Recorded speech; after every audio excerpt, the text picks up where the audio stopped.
안녕하세요. 오늘은 두 번째 챕터 2입니다. 직선을 따라서 움직이는 물체의 운동을 배워보도록 하겠습니다.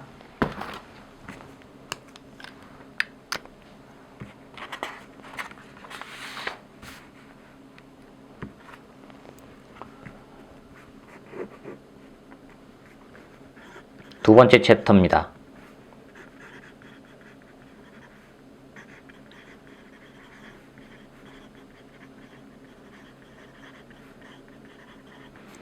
직선상에서의 물체의 움직임입니다.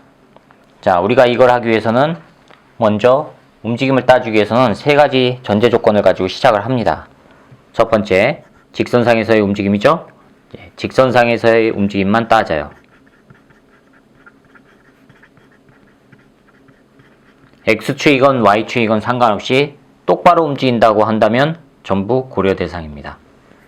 자, 두 번째, 이 움직이기 위해서는 전제 조건이 힘이라고 하는 게 필요해요. 그런데 이 힘은 뒤에 챕터 5번째에서 배울 겁니다.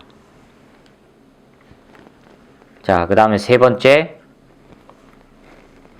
우리가 물체가 움직인다고 했을 때 이 물체를 마치 한 개의 입자처럼 가정을 해서 합니다. 무슨 얘기냐? 이 물체가 힘을 받아서 움직일 때 위쪽과 아래쪽이 다르게 움직일 수도 있어요. 그렇죠? 특별한 조건이 없는 한. 그렇기 때문에 고려 대상을 좁히기 위해서 이 물체를 마치 전체가 한 개의 입자처럼, 점 입자처럼 움직인다라고 가정하에 시작을 합니다. 한 개의 전 입자로 가정해서 움직임을 따집니다. 자, 이 세 가지 전제 조건을 가지고 시작을 합니다. 먼저 움직임을 따지기 위해서 아셔야 하는 개념이 위치와 변이라고 하는 게 있습니다.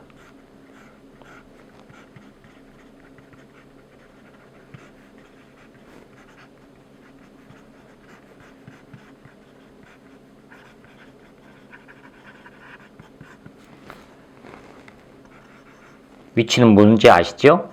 자, 이 변이가 문제예요. 변이. 요놈은 위치 변화량이에요.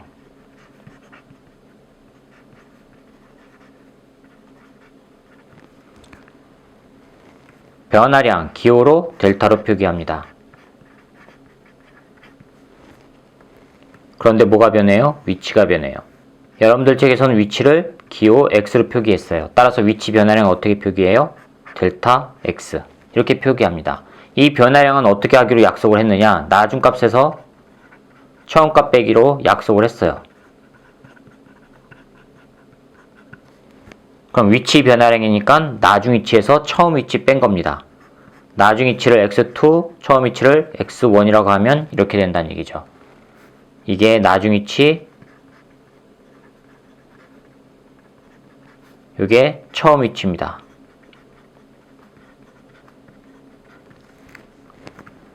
수직선상에서 찾아볼까요? 여기가 처음 위치 x1, 여기가 나중 위치 x2예요. 그러면 나중 위치에서 처음 위치 뺀 거, 이게 델타 x예요. 구분이 가시죠?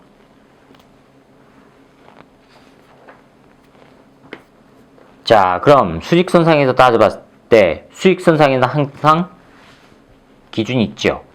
원점이 있지 않습니까? 일반적으로 원점이 있어요. 원점 O를 중심으로 오른쪽 방향을 우리는 플러스라고 하고 왼쪽을 마이너스라고 합니다. Y축에서도 원점 O를 기준으로 위쪽을 플러스라고 하고요. 아래쪽을 마이너스라고 하죠. 그렇죠? 이 플러스와 마이너스는 변위에서 굉장히 중요한 의미를 가집니다.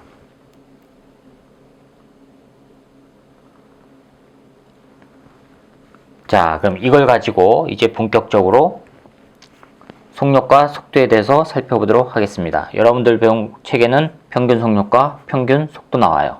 자, 먼저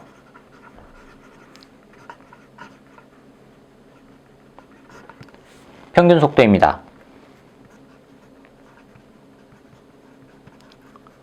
평균 속도, 이건 어떻게 정의를 내리느냐? 단위 시간 동안의 변위값이에요.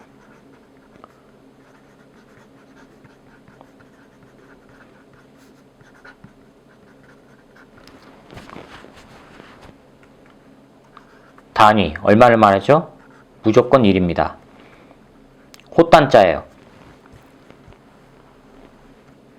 그럼 예를 들어서 시간 t1일 때, 시각 t1일 때 위치가 x1이었다고 칩시다. 자, 여기에서 시각 t2일 때 위치가 x2로 바뀌었다고 칩시다. 이렇게 바뀌었다고 칩시다. 그럼 단위 시간 동안의 변이가 평균 속도라고 했어요. 기준이 1일 때 얼마만큼 변했는가를 따지는 거예요. 그러면 이거는 지금 시간 변화량은요. 시간 변화량은 나중 시간에서 처음 시간 빼주면 돼요. 위치 변화량은요. 나중 위치에서 처음 위치 빼주면 돼요. 그렇죠? 그럼 보시면 시간 변화 델타 t 동안에 위치가 지금 델타 x만큼 변했어요. 그럼 기준이 얼마요? 1일 때. 1일 때는 과연 얼마만큼 변하겠는가? x입니다. 이 x는요. 델타 t분의 델타 x 나오죠. 이거를 평균 속도 v average 이렇게 써줍니다. 또는 평균 속도 v 이렇게 써줘도 되고요. 또는 이렇게 써줘도 돼요. 자, 이 기호는 지금 당장 모르셔도 됩니다. 됐죠? 아무 말도 안 써가지고 이렇게 쓰면은 평균 속도란 얘기예요. 근데 앞에 평균 속도라고 썼죠? 평균이란 말을 표기를 해줬으니까 그냥 여기다가는 average 표시 안 해도 됩니다. 구분이 가시죠? 자, 이걸 다시 표기를 해보면요. v, 평균 속도, average는요. 델타 t, 델타 x인데 이건 어떻게 나타난다고 했습니까? 나중값에서 처음값 빼주고 나중값에서 처음값 빼주고 이렇게 한다고 했습니다.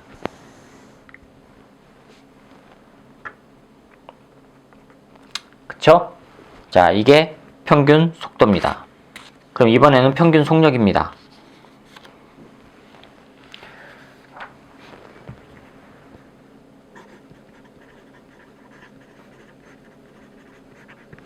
평균 속력입니다.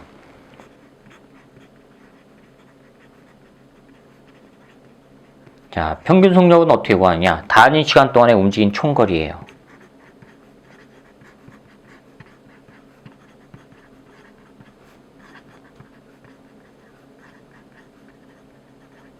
전체 거리예요.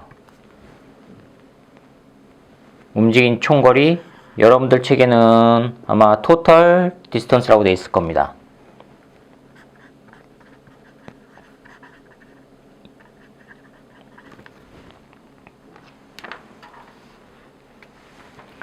자, 그럼 단위 시간이에요. 또 얼마요? 무조건 1. 일정 시간 델타 t 동안에 움직인 총 거리가 total distance예요. 그러면 1일 때는 과연 얼마만큼 움직일까? x입니다. x는요. 델타 t분의 전체 움직인 거리. 그렇죠? 이거를 속력, 스피드라고 합니다. 스피드, 에버리지, 평균 속력이에요. 전체로 나눴으니까요. 그렇죠? 자, 그럼 구분이 안 가시는 분이 계실 거예요. 움직인 총거리하고 변이 어떻게 다를까? 아까 변이는 처음 출발과 마지막 도착을 이어주는 요거 직선거리라고 했어요. 처음 출발, 마지막 도착, 일직선상에서, 수직선상에서 똑바로 움직인 직선거리라고 했죠. 그렇죠? 예를 들어 볼게요. 여러분들 집입니다. 집에서 학교까지 가요. 학교까지 가는데 버스 타고 내려서 걸어서 이제 학교를 도착하는 경우도 있고 지하철 타고 갔다가 내려서 또 다시 버스 타고 가는 경우도 있을 거고 그렇죠? 여러 가지 경우가 있을 거란 말이에요.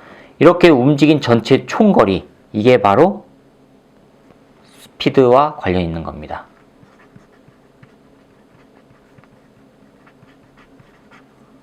움직인 전체 거리요. 그런데 집에서부터 학교까지 벽 뚫고 일직선으로 쭉 갔다 직선적으로 갔다 이게 바로 변이란 얘기예요. 마지막 도착점, 처음 출발점. 두 개의 마지막 위치, 처음 위치 빼준 거리죠. 직선적으로. 직선으로 나오죠? 이게 변위예요. 그래서 이 변위와 관련된 거는 속도, 움직인 전체 거리와 관련된 거는 속력입니다. 구분이 가세요? 자, 여러분들 책에 있는 예제를 볼까요?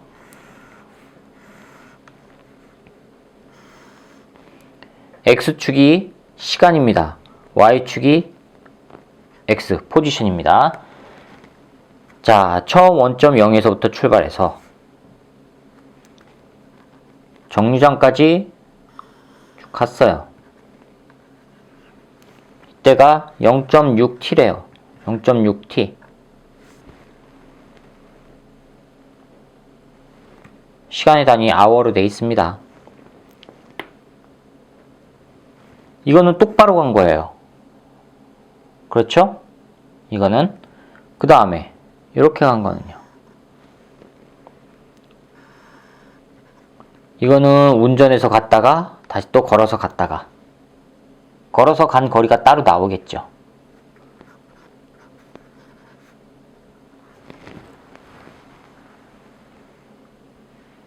그쵸? 그럼 평균 속도는 어떻게 구할까요? 평균 속도는 직선거리라고 했죠. 처음 출발, 마지막 도착이 여기에, 도착의 변이 여기 나오죠.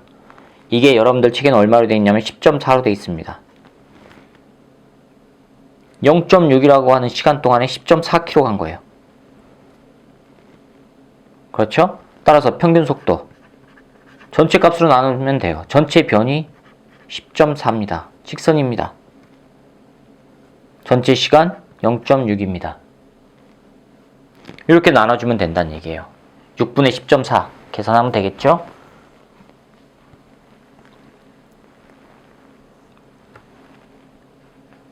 자, 이렇게 나옵니다. 그 다음에 순간 속도와 순간 속력입니다. 순간 속도와 순간 속력입니다. instantaneous velocity와 speed입니다.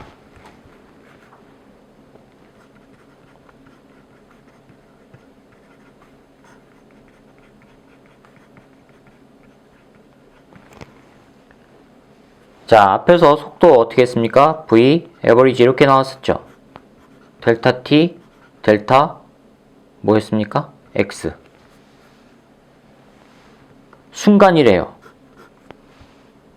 그러면 시간이 아니라 시각이 돼야 되죠. 한 순간을 나타내니까. 델타 T 간격이 그러면 얼마가 돼야 돼요? 한 순간이니까 델타 T가 0이 돼야 된다는 얘기예요. 그렇죠? 자, 이걸 수학적으로 표현하면 어떻게 돼요? 그래서 순간 속도는요, 리미트 델타 T가 0으로 갈 때 델타 T분의 델타 X 나와요. 이거 어디서 많이 봤죠? 뭐예요? 미분입니다. X에 관한 미분이에요. T에 관한 미분이에요. T에 관한 X 미분.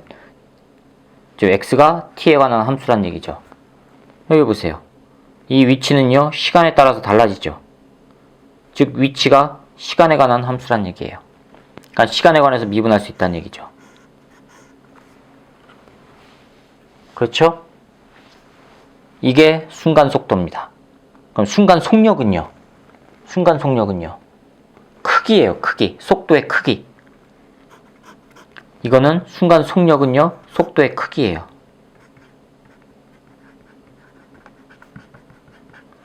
무슨 얘기냐? 아까 속도 방향이 있다 그랬죠. 그래서 수직선상에서 오른쪽으로 가면은 기준선을 위치로 해서 오른쪽이면 플러스, 왼쪽이면 마이너스라고 한다 그랬죠. 그렇죠? 그래서 플러스 5m/s로 갔다. 이거와 마이너스 5m/s로 갔다. 이거는 좀 다른 의미입니다. 수직선상에서요, 원점을 기준으로 오른쪽으로 하면 플러스, 왼쪽으로 하면 마이너스라고 한다 그랬죠. 플러스 5m/s라고 한다면 오른쪽으로 갔다는 얘기고, 마이너스 5m/s라고 한다는 얘기는 왼쪽으로 갔다는 얘기예요. 그렇죠? 이 플러스와 마이너스가 방향을 의미해 줍니다. 그런데 만약에 여기다가 둘 다 절대값을 취해보세요. 크기. 그러면 이거는 전부 뭐가 돼요? 5가 되죠. 5m/s. 방향은 고려하지 않고 크기만 나타내죠. 이게 속력이에요. 순간 속력.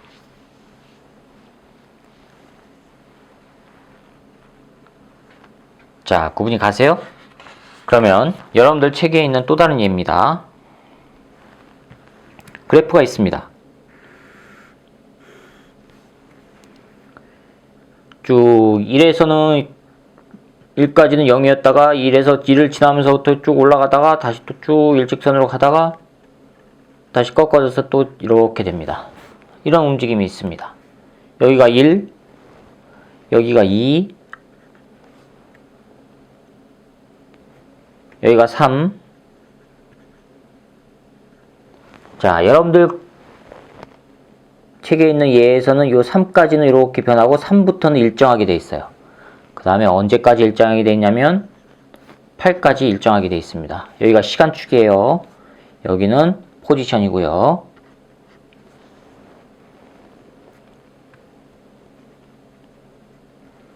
그쵸? 자, 이 포지션 여기가 24m랍니다.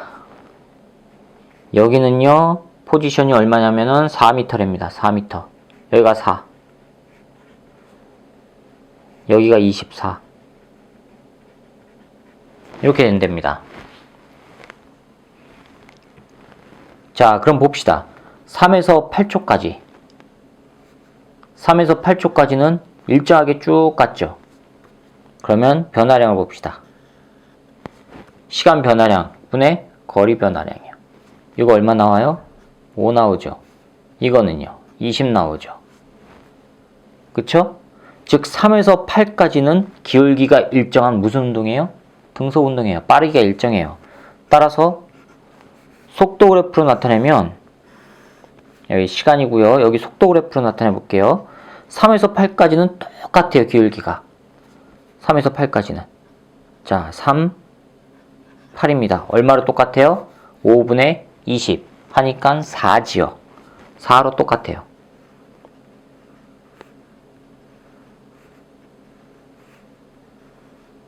이렇게 된다는 얘기입니다. 그쵸? 그 다음에 0에서 1까지는 변화 없죠. 0에서 1까지는 변화 없어요. 여기 1 이렇게 됩니다. 1에서 3까지 변했죠. 평균 얼마예요? 평균 2분의 4니까 2 나오죠.